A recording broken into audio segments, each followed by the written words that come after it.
All right, let's get started.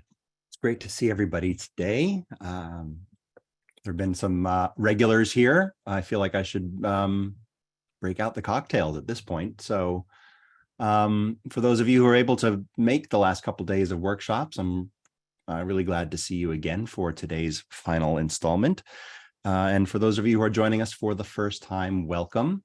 For those of you who are joining us, to let you know that these workshops are going to be conducted annually for the next 4 years, due to a grant written by our own very own Dr. Wu for the U.S. Department of Education. So thanks to him for making this possible, as well as offsite graduate programs as well. So today's workshop is going to be about language objectives. This is a necessary function, the ability to write language objectives, that is, that ESL teachers are relied upon. And so my goal today is really to expand your repertoire and give some concepts to help you rethink a little bit about how you approach language objectives.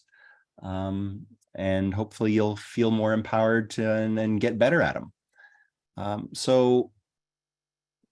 Let's see where we're at. Right, so today's objectives, we will be stating the definition, the purpose, and the context of a language objective. I'm going to provide some vocabulary for you to describe elements of language objectives so that you can become more critical when you are producing your own or reading other people's language objectives. We're going to distinguish between weak and strong language objectives. We are going to differentiate objectives according to WIDA scores, because we know that in K-12, a lot of our differentiation is done within the WIDA framework, and it's helpful to be able to link our language objectives to specific needs of students and groups of students. We're also going to think about language objectives according to skills and domains like reading, writing, speaking, and listening, as well as particular linguistic targets, so features of language itself, language structure. And then we are going to get a lot of practice writing language objectives at the task level specifically, and we'll spend some time thinking about language objectives at the lesson level as well. So our agenda is here on the right-hand side. These are the ports of call for today. And I'm going to be sharing our language. I'm going to be sharing the PowerPoint, excuse me, a little foggy today. I'm going to be sharing the PowerPoint with you in just a few moments. So excuse me. But first, I want to just have a little bit of an icebreaker. So let me just escape out of this a little bit. And hopefully we can, let me share a link with you in the chat. So if you have a look at the chat, you will see a Jamboard where I've just got an opportunity for us to get into some breakout rooms, get to know each other a little bit, and answer a couple questions about our experience with language objectives. So let's take, maybe 10 minutes or so. I don't see the rooms being as particularly populated, so that's great. And we may not necessarily need all 10 minutes. So let me open up the rooms and you can just pop in, get to know each other, and start populating that Jamboard. Please attend to the room number that you are in, because I think for this Jamboard, we've got slides that are relevant to each room number. So.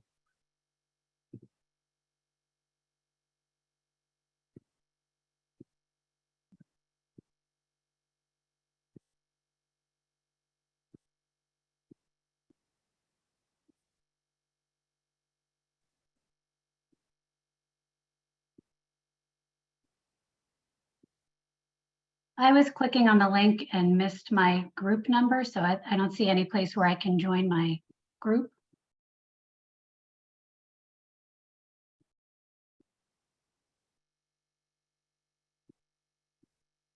I'm just trying to assign some folks to rooms who came in after we got started. So just give me a moment, please.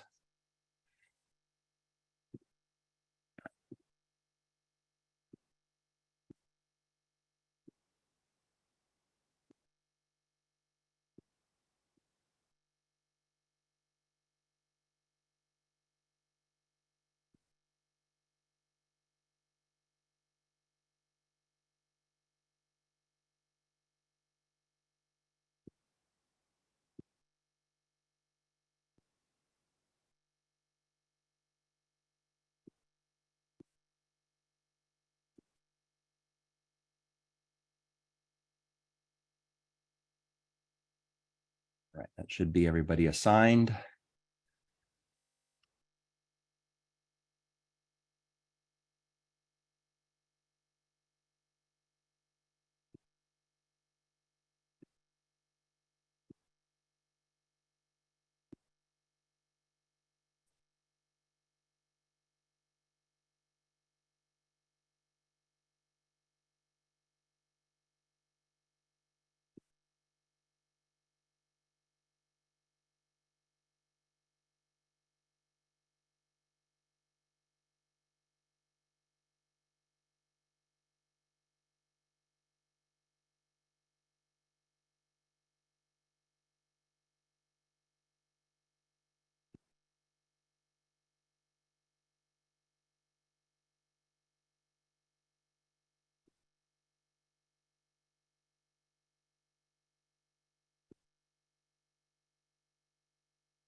Janet, Cheryl, and Penny, you should receive some kind of button that allows you to join a particular room. Welcome, Julie. I'm just going to pop you in a room.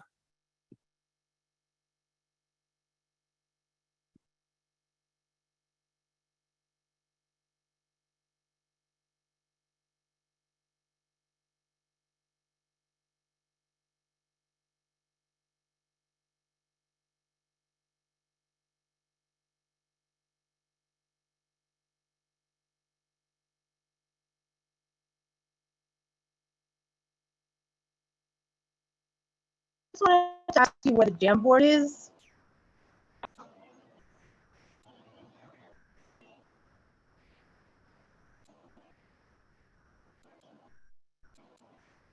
Yulia, I've got you in room 6, if that's how you pronounce your name. Penny, you are where? I have put Penny in one of the rooms. Room 7. Okay. Can you give me the Jamboard?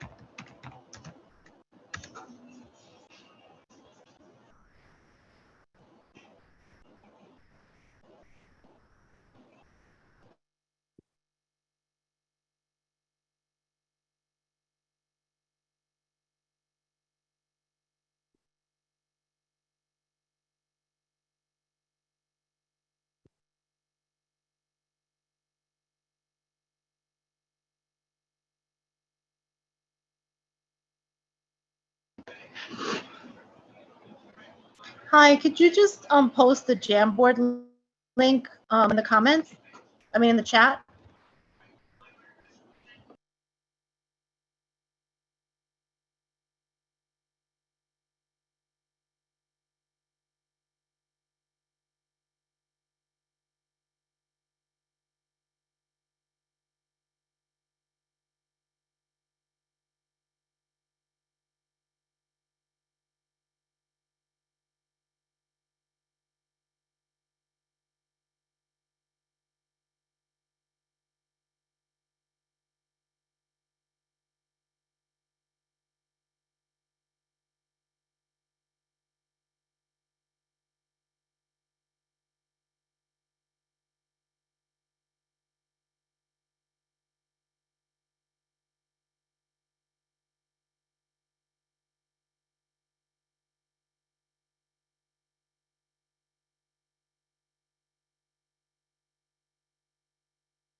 Okay, I didn't want to dwell too long on that because some of that stuff might be uncomfortable for a lot of folks. We can hear you, Oh, Timothy. okay. Tim, Yeah, we can hear you. can you hear me now? I'm able to hear him. I don't know whether it might just be you, Gabby. Oh, okay.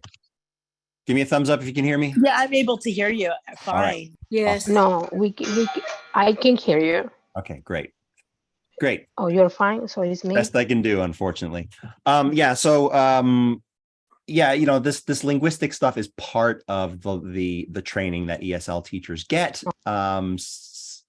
Depending upon the structure of language course you might have had, like, hey, Michelle, didn't you have that with me? Right? But I was We saying, might I have done. started with this. I had it with you. So it was Yeah, we might earlier have dug this in. We year. might have dug into some of this stuff in a heavy This way. is like kind of deja vu. Yeah, It's a yeah. brush up. And you know, depending upon your course of study, you may have had a lot of experience with this stuff or not. And I just want to just the reason I'm putting it here is just A, as a little quick refresher. B, to kind of help us understand that if we're going to be adding a focus on form dimension to our language objective, we are often drawing on that stuff.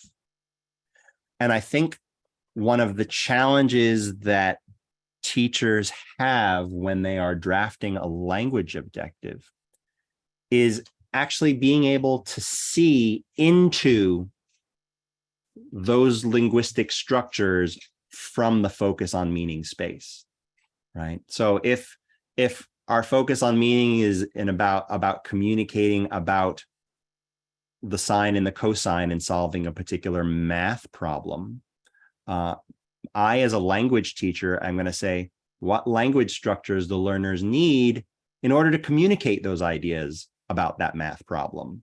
And I dive all the way into, okay, they need to be talking in the present tense, except when they're talking about a problem that they already solved on paper. And that's when they're reviewing the problem, they talk in the past tense. So I start talking, my language objective is going to say students will be able to tense shift when they are referring to a problem that's already solved versus a problem that they're anticipating solving. So we were having some conversations in group 1. Mm-hmm. Right now I'm the bilingual ESL specialist in New Brunswick. Yeah. And I'm the only one that I am trying to coach all these 80 plus teachers. God help them. Hooray. The thing is that I've seen, for us, we tell the teachers, you have two objectives: the content objective that has to be driven by the New Jersey standards, and the language objective. But if they see, not per se the bilingual department, but higher up, if they see that the objective is students are going to differentiate and make the 2 columns between short A and long A in high school. Mm-hmm.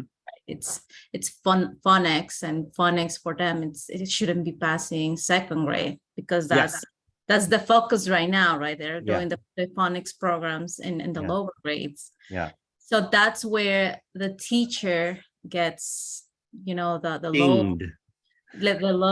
low grades and says, well, this is not rigorous enough. Yeah. And actually, that was a question that came up definitely yesterday, and I think it might have come up the day before as well, where the student is developmentally versus where they are in a grade level creates a bunch of tension. And for administrators who don't actually understand the WIDA framework, understanding that it doesn't matter how old you are, if you can't part of our learning journey is understanding and perceiving the difference between short A and long A. That's part of our learning journey when it comes to language, and shame on you, administrator, for not seeing that. Unfortunately, you have to contend with that. This is where it's helpful to have an overarching language objective at the top of your lesson plan that we'll say is administrator friendly and administrator pleasing. And somewhere deeper in your lesson plan, maybe you've kind of got a differentiating footnote that might kind of just remind you that, okay, for this group of learners, I kind of do have to make some distinction between short A and long A, because that's what these particular kids need in their journey, right? So the point is that you're just not going to make it terribly prominent.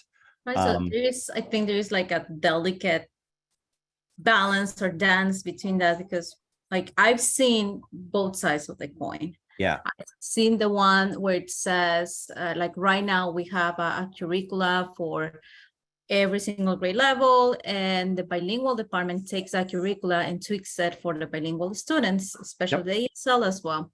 Yep. Now, they follow the same curricula per se, and we support them in their language journey. Yeah. The thought of that is, especially with the ESL students, that when they go to third, fourth level and they pass to the classes, they're not gonna crash, because they don't have a different curricula that focuses, let's say, on grammar or units, or different units. Now, that is so strict right now that there is not really a leeway for the ESL teacher. The ESL teacher becomes the language teacher, the language arts teacher. Yeah. And it's so focused on content. Yep. More than language building. Yes, exactly. So that is the one thing. And the opposite also happens that I've seen. The curricula has nothing to do with what general ed is doing.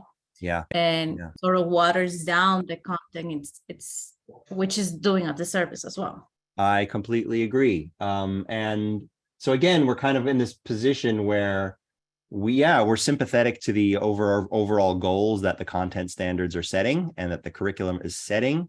And our job as language teachers, not language arts teachers, but our job as language teachers is to see the linguistic building blocks and stepping stones that help the learners get there. And we, this is where I'm going to keep, there's going to be that lesson plan that I submit to administration, and there's going to be that version B that I keep in my back pocket, right? And that version B is going to actually have a more detailed description of the stepping stones, okay? All those stepping stones are going to be related to that overarching goal, right? The one that makes the administrator happy because it's on grade level in terms of its expression. But this is kind of where you kind of have to be sort of diplomatic and selective in terms of how you submit things and such. Without getting too far away from today's goals, I think the issue that we want to make sure that we're at least able to do with our language objectives. Let's just say that the language objectives we're learning to write for ourselves and not for our administrator. All right. Because maybe we need to slightly tweak them to make our administrator happy, right? Omit some things, but not others. Certainly, and when if you get too specific for a particular audience, like an administrator, maybe they don't want to read any of that crap, but that's part of what you have to do to support your learner. So, like I say, there's the admin friendly version, there's the you friendly version, and then there's also the student friendly version. There's actually 3 versions of the same language objective that, depending on the audience, you're going to tweak the language for. We're today concentrating on what the writing it for you, so that you're thinking through all the categories, because you're the one that perceives the need, and you just want to make sure you're being methodical about it. All right. And then you can make changes from there. So, all right. So that language stuff is part of the focus on form dimension. Okay. And hooray. We can build those into our language objectives, the focus on form dimension, very often, most often, in conjunction with a focus on meaning dimension as well. Okay. And so especially, like, way I would write it, so I often think that, like, I can just write a focus on meaning dimension straight up for my high level learners. Okay, because they possess enough language resources themselves that I don't have to like specify for them. They, part of their journey is at this point in their development, figuring it out for themselves, and I'm confident they have enough language to make those choices. All right. So to my WIDA 4.5s and above, or 4s and above, I am going to be, my language objective is probably going to be skewed more towards the focus on meaning side of things,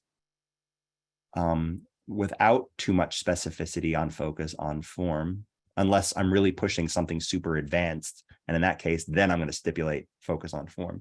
But then for the learners who are on the lower side of the WIDA scale, I'm giving them those first words or first language structures that they are going to be using for this particular, lesson, or for the first time in their lives. Like, this is the first time they're ever going to write the word endanger or resource, and I want to make sure they know how to spell it, how they say it, what it means.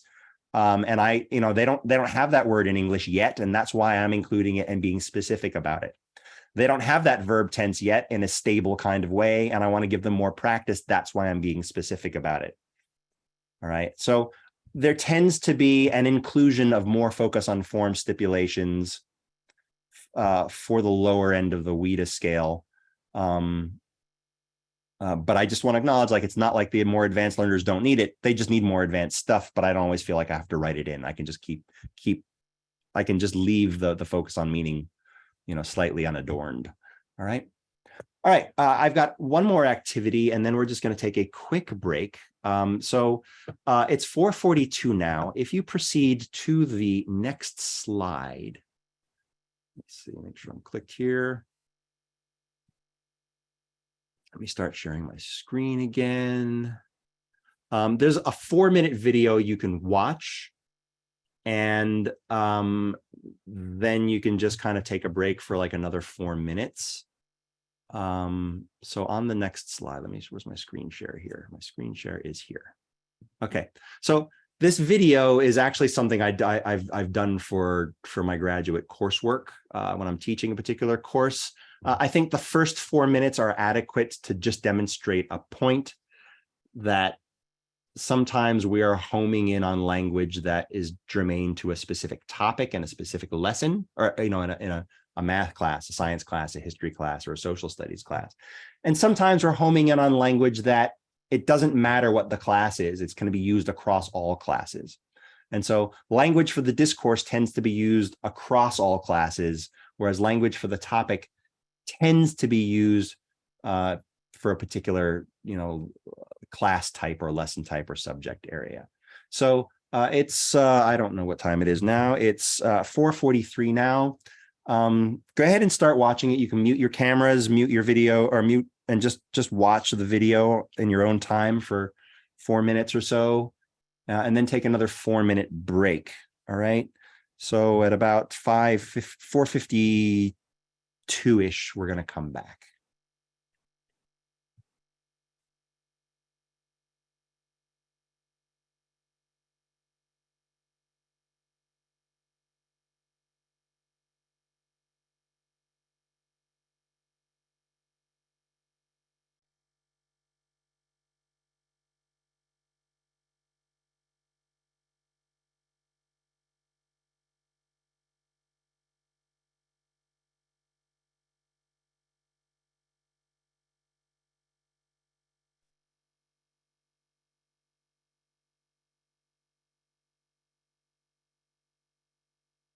Right, 4:52. So we'll just come on back. All right, so this language for the topic and language for the discourse, I think, is a really helpful just kind of heuristic, all right, for just thinking about what parts of language we're focusing on, okay? Like I say, it really just comes down to, is there something topic specific or subject specific, or are we talking about something, parts of language that can be used across all subject areas, okay, regardless, right? And there's definitely stuff where that overlaps, and sometimes, something maybe what we find is that certain types of language structures tend to be used more, like in a lab report, there may be more of one type of language structure, whereas in a a different type of writing, a different type of structure is used, and it usually corresponds with the subject area. So I just wanted to present you with that soft dichotomy, if you will, of ways of thinking about where you're focusing your language objective. And this is certainly one way of thinking about it. All right, so moving to the next slide, just a quick review of another dimension of language objectives that we use is Bloom's taxonomy verbs. Now, we know Bloom's taxonomy is really important for scaffolding critical thinking skills, and higher order thinking is usually the term that goes along with that. And not only is it important in the content area objectives, but it's also important in language objectives. I have shared a file, a resource on this Google Doc. I got it from Teachers Pay Teachers. If you walk into my classroom, you'll see a lot of the same pieces of paper up on the wall because it's really pretty, among other things. And it's also in both languages. So it's in Spanish and English. So you'll find that there are Spanish language Bloom's taxonomy verbs, as well as the English language Bloom's taxonomy verbs. So that resource is for you. The important thing I want to remind you is that, yeah, we kind of do want to see representation in many cases of Bloom's taxonomy verbs in our language objectives because they represent mental processes. However, we also want to make sure that we are seeing observable language behavior that goes along with those Bloom's taxonomy verbs. All right. And so again, observable, that's the key. We need to see observable through language-based behavior. All right. So that resource is there. You'll see where all this stuff comes together in a moment. Tim, we need access for that. Okay, one sec. Let me fix that. Thank you for letting me know. Let me click on this. Let me hit the share button. Anyone with the link? Okay, you should be able to get it now. All right, so you can download that. Thank you. Yipper. Look at the pretty colors. I spent that money at Staples getting them printed so that I could have colorful walls. All right. All right. So, just to remind you that like words like recognize is different than recite. Recite is actually something that has obvious language behavior because usually you're speaking when you're doing it. So that's less of a problem, but recognize doesn't have any demonstrable language behavior. And so if we're going to be including recognize as part of our language objective, we have to have some kind of observable behavior that goes along to evidence recognition. Same with the word relate. Okay, relate, differentiate, relate. We want to just be aware that that's kind of ambiguous in terms of what that looks like, and we want to stipulate. Students will be able to show that they can relate A to B by doing something. All right. So just keep in mind that observable thing as part of our language objectives. All right. So let's see. How do I get back to where I need to go? All right. All right. WIDA can-do descriptors are kind of our last port of call before we get to the big bang for our buck. The WIDA can-do descriptors are a pretty big bang for the buck just by themselves. And so I want to make sure that we're spending a moment for those of you who don't know how to do this, to actually learn how to do this. Okay, so here's what we're going to do. I've got the WIDA can-do descriptors here in a link. You can go ahead and click on that page and get it active in another window and scroll all the way to the bottom of that page. All right, and I'm going to make sure that I show you what's going on with that one in a second. All right, but here's how we're going to use this.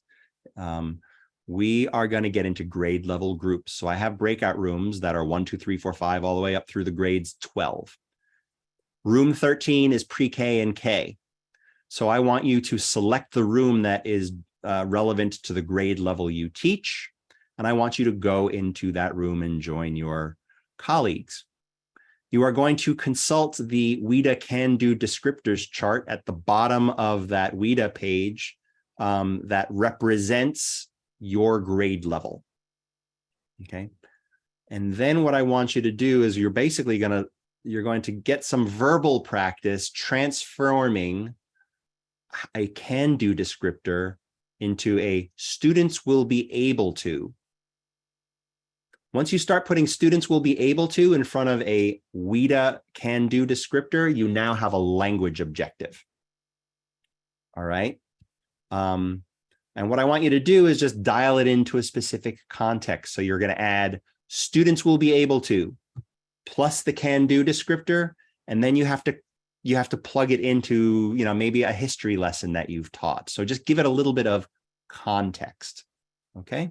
So we are going all the way down here, can-do descriptors original edition, select your grade level.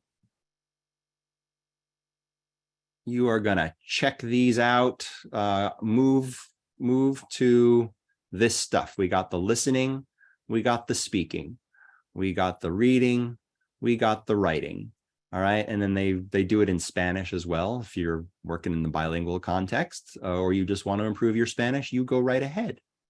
All right. And then what I'm going to do is I'm going to maybe just sort of pick a level, and I'm going to do a number of things. First thing I'm going to do to make this a language objective, saying, hey, I have a WIDA 3 kid in my class. He's a level 3. That's the report that I got at the beginning of the year. We're doing social studies today. So how am I going to dial in a language objective for my child for my social studies lesson that's appropriate for a level 3?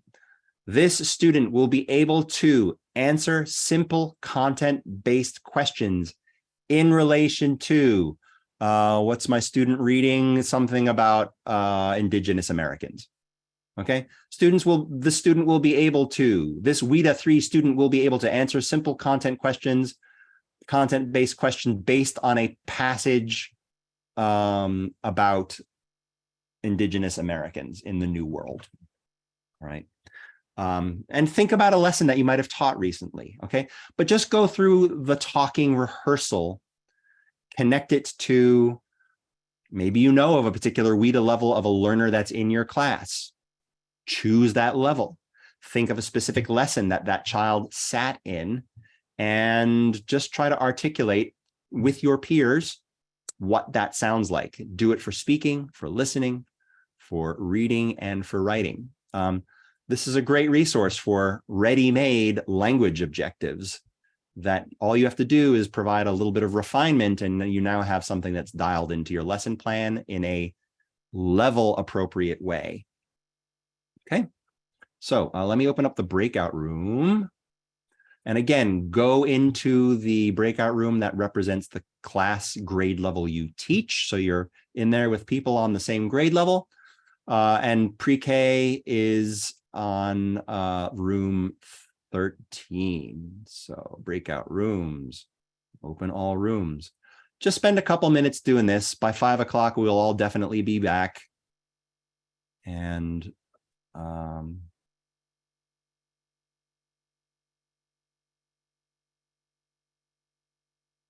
we'll move on to the main event.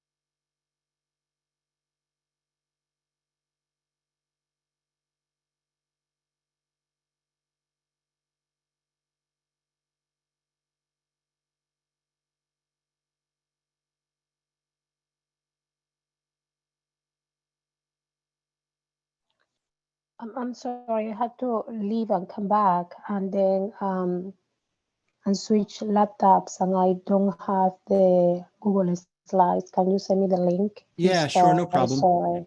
Not a problem. Let me I'm put so that in sorry. it's okay. Let me put that in the chat. Thank you. Let's see, in the chat. Come on, chat.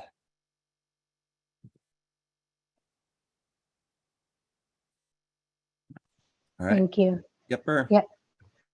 Still see some folks that need to get into some breakout rooms based on their grade. Let's make sure we get to it. How do we do that again?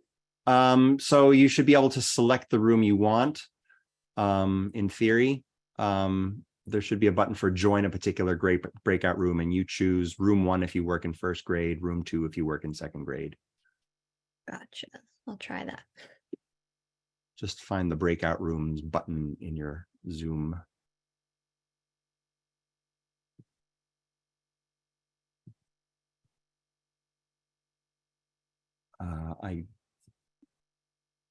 Anyeka, which grade do you work in? I'll just move you there. 7th grade. Okay, let me move you to room 7. Thank you. Yep. Can you also move me, please? I'm Gabby, high school. Okay. All right. Gabby, I'm going to move you to, I'm going to put you in like, I don't know, 10th grade or something. I'm Carrie. I'm in grade 1. Okay.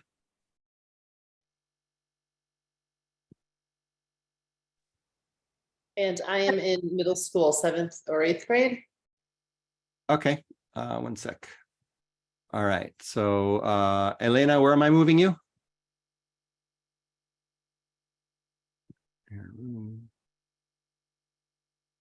Oh, well.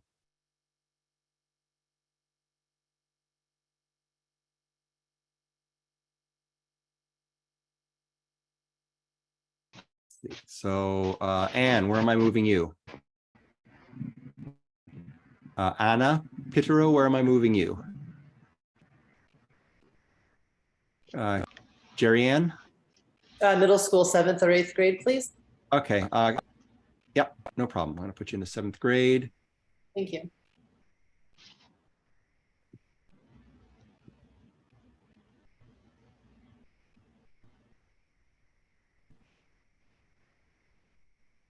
Lauren, I'm going to move you to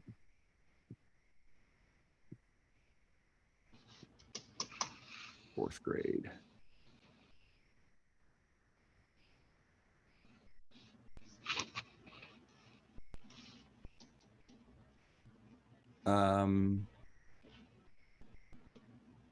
And fourth grade. Okay, so I'm going to move you over to, yeah, fourth grade. There's a few people there. Look at that.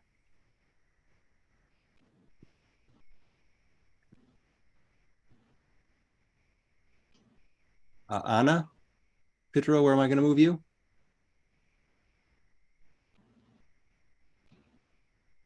Third grade it is. Carrie, where am I putting you? 1st grade. First grade. All right. Yippee. Yep. And Bradley, where am I moving you? I'll go to 1st grade. First grade, you got it. Penny, where am I moving you? Third grade it is.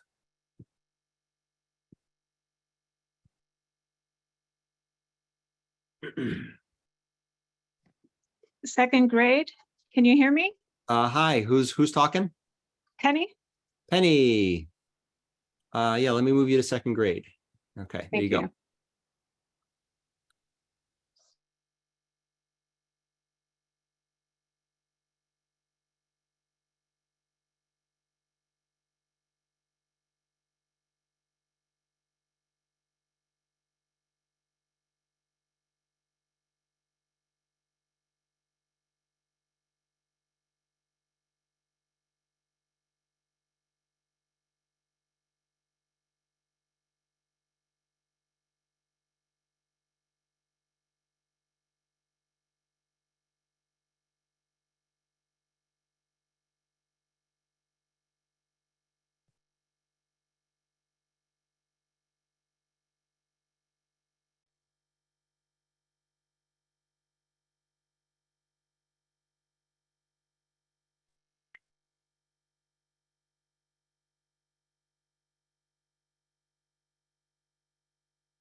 Man, I feel like we need an extra half an hour.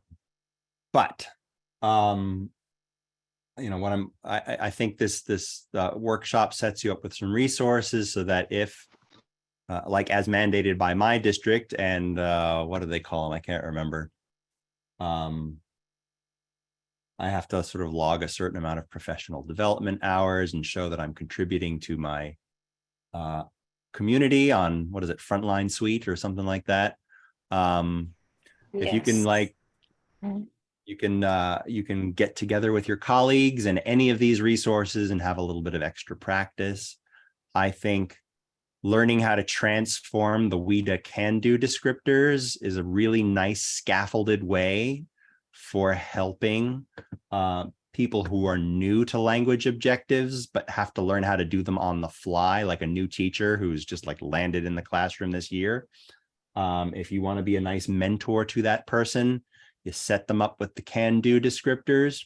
You say, hey, look at your files, see which WIDA level this learner is. Oh, she's a 3.2. Okay, you're third grade. Let's go to the third grade can-do descriptor.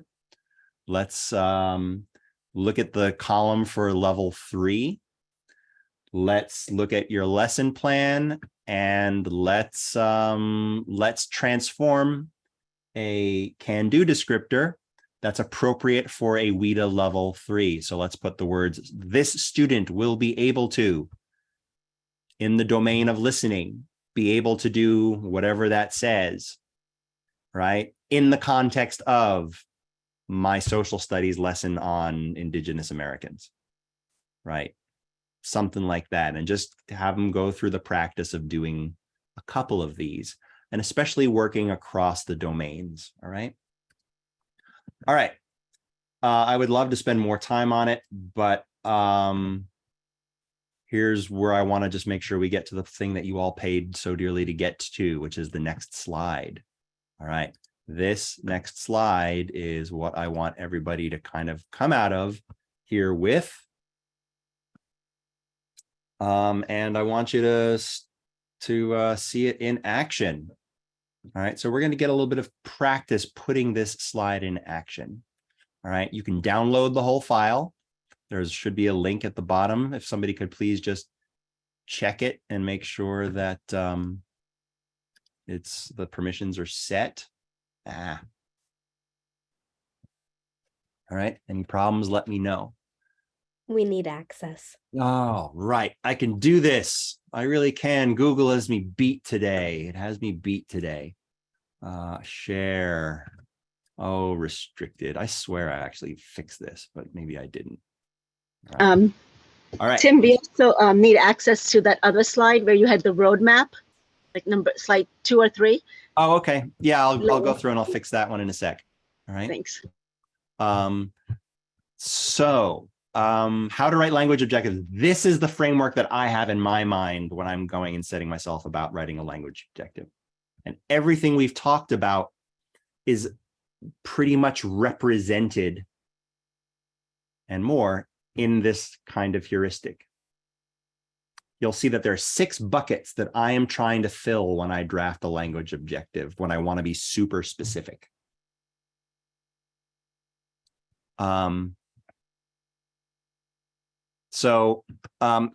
Box number 1, statement of a language activity, but this is also where we can put in those Bloom's taxonomy verbs. Okay. My gosh. All right. When we want, we need to get a little specific about whether the language performance is going to happen with the receptive skills like reading and listening, or writing and speaking as productive skills. Great. Right. But then we need a stipulation or just some kind of clue as to what academic subject area we're dealing with. That has to be represented. Doesn't have to be much. Item number 4, scaffolds or hurdles. Okay. Sometimes it's a scaffold because we're trying to support learners. I mean, a hurdle really is a type of scaffold. It's putting a certain type of challenge in on purpose because you want to make somebody grow. But, sometimes scaffolds are a little less ambitious, if you will. So anything that's like part of the lesson, whether it's a picture or a table or a video or a graphic or a worksheet, right? you want to just sort of, it's a little bit, it just adds some more of that context that is germane to the specific activity at hand. Then we've got nature of the interaction, whether we're doing it with a partner or as pair work or with the whole class or to the, it's me, somebody speaking to a particular audience, okay? Just sort of something that clues into who the audience is also very helpful. Bucket number 6, any of this focus on form stuff goes in bucket number 6, okay? And so an objective that if I were to like write out an objective and make sure that I'm covering all bases, I've got bucket number 2, right. Bucket number 5, an academic paragraph. Bucket number 1, comparing. That's the Bloom's thing. Bucket number 3, related to my academic content, life in the Northern Colonies. Bucket number 4, based on a video. Bucket number 6, using specific linguistic structures. All right. So print it out, keep it by your desk. You ever need to, share it with your colleagues. I find this is super, super helpful just in terms of making sure that I'm being thorough in thinking through all the categories. Does my administrator need to see all of this? Well, if I'm worried that they're going to ding me for like not having the bar quote unquote high enough, well, maybe they don't get to see the full version. Okay. But because I am writing this for myself, I'm going to draft out all of this stuff. All right. Couple of points. Do not feel compelled, unless you're up for the challenge of cramming it all into one sentence. All right. The other thing is, as you become more experienced, and you're just trying to knock out your lesson plan and get the hell home for the day, maybe you don't feel compelled to write out every single bucket verbatim, but at least what you've done is you've trained yourself to think through these buckets so that it's implicit in the lesson plan, but you know how to do it if you had to spell it out. Okay. And this is for somebody who's new to language objectives, particularly. Just get in the practice of spelling it out, and then eventually over time, you'll know what you're talking about and you'll know the context, and maybe you can back off on the verbiage a little bit, but at least while you're learning how to do this, take the time to spell it out. Okay. So that's it right there. And this is the thing we're just going to have a moment's worth of practice with. I've actually set up 4 activities.